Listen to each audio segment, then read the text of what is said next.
Baik, selamat pagi murid-murid. Cikgu harap murid-murid dalam keadaan sehat dan hendaknya. Dan harap murid-murid sudah bersedia dengan pembelajaran kita pada hari ini seperti mana yang telah dijadualkan. Pada hari ini iaitu pada hari Isnin merupakan jadual untuk bahasa Melayu.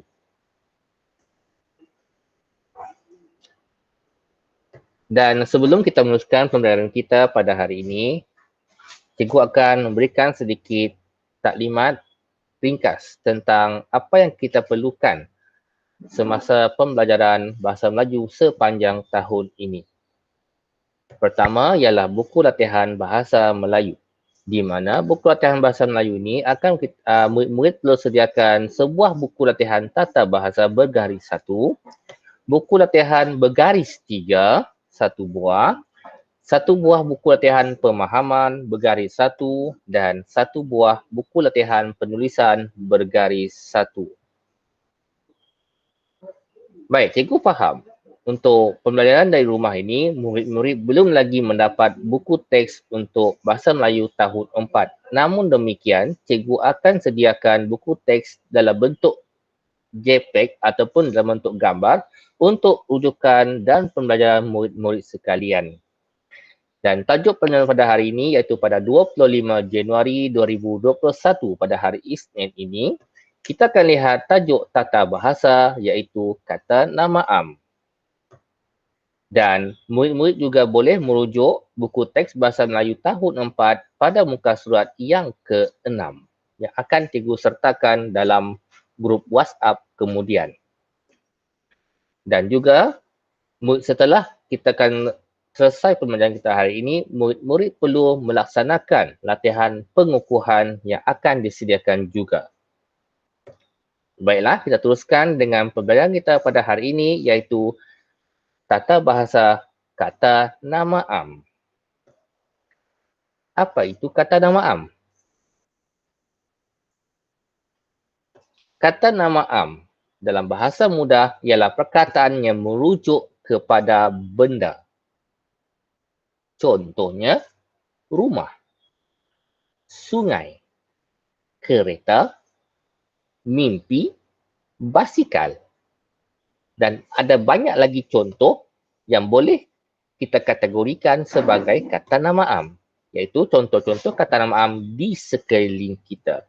Seperti kipas, meja, kerusi, televisyen, radio, pensel dan banyak lagi. Baiklah murid-murid, kita terus kepada pembelajaran hari ini iaitu pada buku teks muka surat yang ke-6. Kita lihat gambar yang terpapar di sini. Hadif dan adiknya Aina berbasikal untuk pulang ke rumah. Mereka dari kebun komuniti. Kita lihat situasi yang pertama.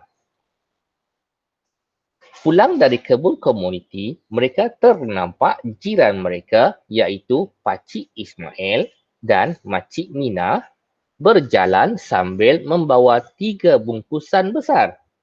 Bungkusan besar itu mengandungi sayur, ikan, ayam dan telur. Hadif dan Aina menyapa lalu bersalam dengan Pakcik Ismail dan Makcik Mina. Hadif dan Aina menolong membawa bungkusan milik warga emas tersebut sambil menuntun basikal. Hadif dan Aina menghantar barangan tersebut ke rumah mereka. Sambil berjalan, mereka berbual-bual dan bertanya khabar. Daripada teks yang dipaparkan di skrin ini, terdapat beberapa kata nama am yang boleh kita keluarkan. Yang pertama, iaitu sayur. Yang kedua, ikan. Yang ketiga, ayam. Yang keempat, telur. Kemudian, basikal. Dan rumah. Dan secara kesimpulannya, daripada teks situasi pertama ini, kita boleh senaraikan kata nama am seperti berikut. Sayur, ikan, ayam, telur, basikal dan rumah.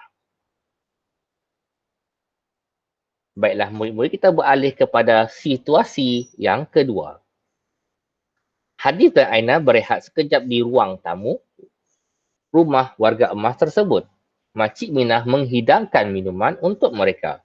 Makcik Minah memuji tindakan Hadis dan Aina yang sudi menolong mereka.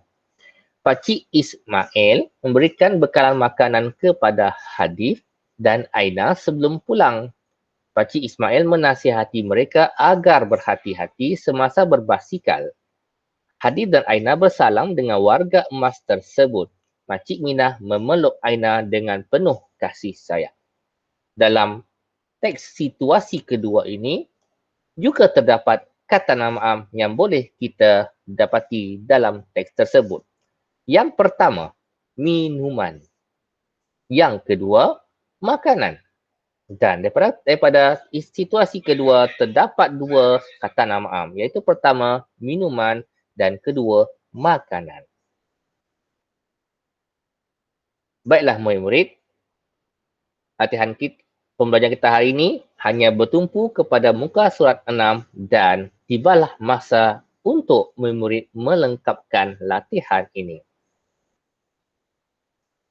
Inilah latihan yang akan murid-murid lakukan. Tapi jangan risau. Mungkin murid-murid tidak dapat melihat dengan jelas. Cikgu akan berikan latihan ini dalam bentuk soft copy dalam grup WhatsApp kelas kemudian. Baiklah, apa yang murid-murid perlu lakukan? Pertama, sediakan buku latihan tata bahasa. Jangan lupa tulis tarikh hari ini iaitu hari Isnin dan tajuk pembelajaran kita pada hari ini. Kemudian, latihan ini juga boleh didapati dalam grup WhatsApp kelas. Ya? Dan latihan ini boleh disalin dan disiapkan dalam buku latihan tata bahasa itu atau boleh dicetak dan disiapkan. Kemudian, latihan yang telah dicetak perlu ditampal ke dalam buku latihan. Baiklah murid-murid, itu saja pembelajaran kita pada hari ini. Cikgu harap murid-murid boleh melaksanakan pembelajaran ini dengan lebih mudah dan lebih fokus. Jumpa lagi pada pembelajaran yang akan datang. Semoga jumpa lagi.